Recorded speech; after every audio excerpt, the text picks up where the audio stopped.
Friends, आपको याद होगा जब हमने एलिमेंट्स ऑफ डिज़ाइन पढ़ना शुरू किए थे तो उस वक्त मैंने आप लोगों को एक एग्जांपल के ज़रिए समझाया था कि एलिमेंट्स ऑफ डिज़ाइन क्या हैं और प्रिंसिपल्स ऑफ डिज़ाइन क्या हैं।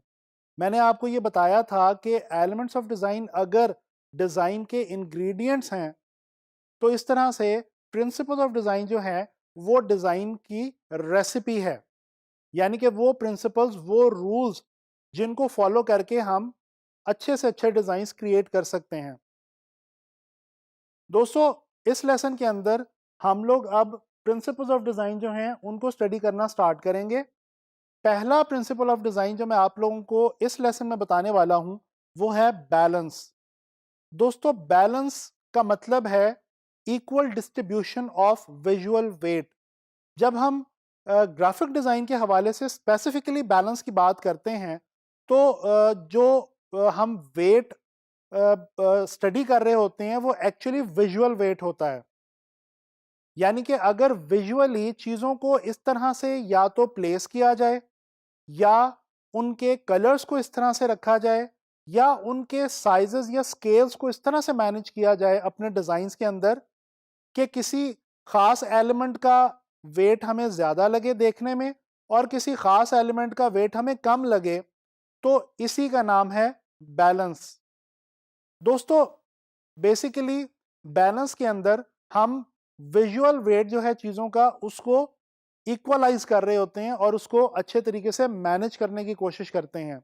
और याद रखें, बैलेंस जो है ये ग्राफिक डिज़ाइन के अंदर बहुत ही ज़्यादा इंपॉर्टेंट चीज़ मानी जाती है। दोस्तों, मैं थोड़ा सा आपको डिटेल में बताना चाहता हूँ विजुअल वेट और आई ट्रैवलिंग के हवाले से।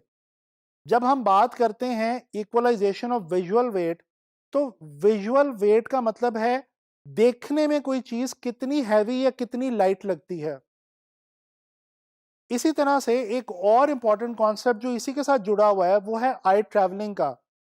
जब हम अपने डिजाइन को क्रिएट करते हुए डिफरेंट चीजों का, डिफरेंट एलिमेंट्स का जो वेट है उसको डिफर करते हैं या एक दूसरे से मुख्तलिफ बनाते हैं, तो बेसिकली हम देखने वाले की आंख को डायरेक्ट कर रहे होते हैं कि वो कहां से हमारे डिजाइन में एंटर हो और कहां से निकले, और किन चीजों को पहले देखे, उसके बाद किन चीजों को, और फिर उसके बाद किन चीजों को।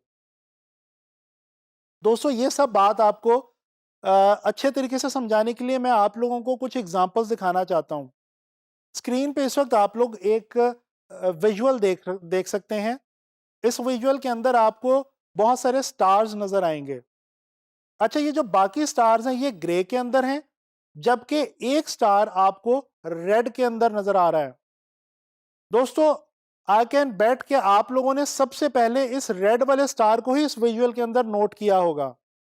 बेसिकली विजुअल वेट इस रेड वाले स्टार का ज्यादा है क्योंकि इसका कलर ज्यादा ब्राइट है और बाकी स्टार से डिफरेंट है।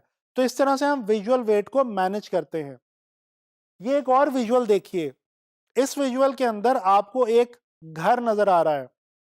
छोटा सा करके एक घर है और बहुत सारे एरोज हैं जो कि उसकी तरफ पॉइंट आउट कर रहे हैं।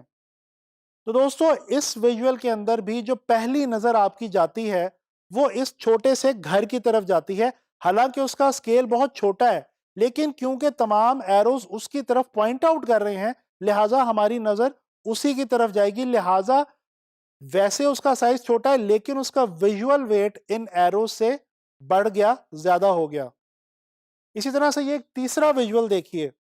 इसमें आपको बहुत सारे खरगोश नजर आ रहे हैं, लेकिन आपने जिस खरगोश को सबसे पहले नोट किया होगा वो वाला है जो बाकियों से कुछ डिस्टेंस के ऊपर प्लेस किया गया। दोस्तों, इन एग्जांपल्स की मदद से मैं उम्मीद करता हूं कि आपको विजुअल वेट के बारे में समझ आ गई होगी। बैलेंस का ताल्लुक बेसिकली विजुअल वेट को मैनेज करने से ही है। अगर आप अपने डिजाइन्स को बनाते हुए विजुअल वेट को अच्छे तरीके से मैनेज कर सकते हैं तो दैट मीन्स कि आपका डिजाइन जो है उसके अंदर बैलेंस मौजूद है और वो एक बैलेंस डिजाइन है।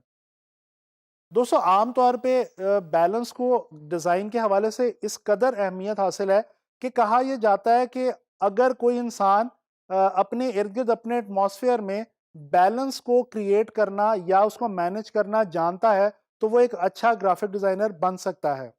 इसकी एक मिसाल छोटी सी मैं आपको ये देता हूँ कि अगर आप किसी के घर जाते हैं या किसी भी जगह पे जाके बैठते हैं और वहाँ पे दीवार पे कोई तस्वीर टेढ़ी लगी हो और आपका दिल करे उसको देख के कि मैं इसको सीधा कर दूं, बैलेंस कर दूं, तो जान लीजिए कि आपके अंदर एक ग्राफिक डिजाइनर बनने के जरासीम लाजमी तौर पे मौजूद हैं। चलिए बात करते हैं उस आखिरी कॉन्सेप्ट की जो बैलेंस के हवाले से मैं आपको बताना चाहता हूं। बेसिकली बैलेंस की आम तौर पे 3 टाइप्स हुआ करती हैं। एक होता है सिमेट्रिकल बैलेंस, एक होता है एसिमेट्रिकल बैलेंस और एक होता है रेडियल बैलेंस। दोस्तों जो सिमेट्रिकल बैलेंस है, ये वो बैलेंस होता है जिसके अंदर तमाम साइड्स हमें हॉरिजॉन्टली या वर्टिकली या हॉरिजॉन्टली और वर्टिकली एक जैसी ही लगती हैं। यानी कि उसमें तमाम साइड्स एक जैसी होती हैं और उनके अंदर मौजूद जो विजुअल्स होते हैं वो बिल्कुल एक से होते हैं। अगर किसी भी सिमेट्रिकल डिजाइन को सेंटर से कट किया जाए वर्टिकली या हॉरिजॉन्टली, तो उसकी दोनों तरफ बिल्कुल एक जैसा विजुअल आपको मिलेगा। इसके अलावा जो एसिमेट्रिकल बैलेंस है, ये वो बैलेंस है जिसमें साइड्स जो हैं वो जरूरी नहीं कि एक जैसी हों। हो सकता है आपको सेंटर के इस तरफ कुछ और किस्म का विजुअल मिले, सेंटर के इस तरफ कुछ और किस्म का विजुअल मिले, लेकिन वो दोनों विजुअल्स आपस में एक दूसरे को बैलेंस आउट कर रहे होते हैं। यानी कि उनका विजुअल वेट दोनों साइड्स का बराबर ही होता है। इसी तरह से रेडियल बैलेंस जो है, ये वो बैलेंस है जिसके अंदर तमाम एलिमेंट्स को किसी एक खास सेंट्रल पॉइंट के इर्द गिर्द प्लेस किया जाता है और इस तरह से प्लेस किया जाता है कि हमारा जो बैलेंस है वो एक रेडियस की फॉर्म के अंदर ट्रैवल करता है। मैं आपको दोबारा ये बताता चलूं, बैलेंस को अपने डिजाइन्स के अंदर आप लोगों ने लाजमी ना सिर्फ याद रखना है बल्कि क्रिएट करने की कोशिश करनी है। अब आप लोगों से नेक्स्ट लेसन में मुलाकात होगी किसी ग्राफिक डिज़ाइन के हवाले से नए कॉन्सेप्ट के साथ, और आने वाले लेसन में हम प्रिंसिपल्स ऑफ डिज़ाइन में ही किसी नेक्स्ट प्रिंसिपल को स्टडी करेंगे।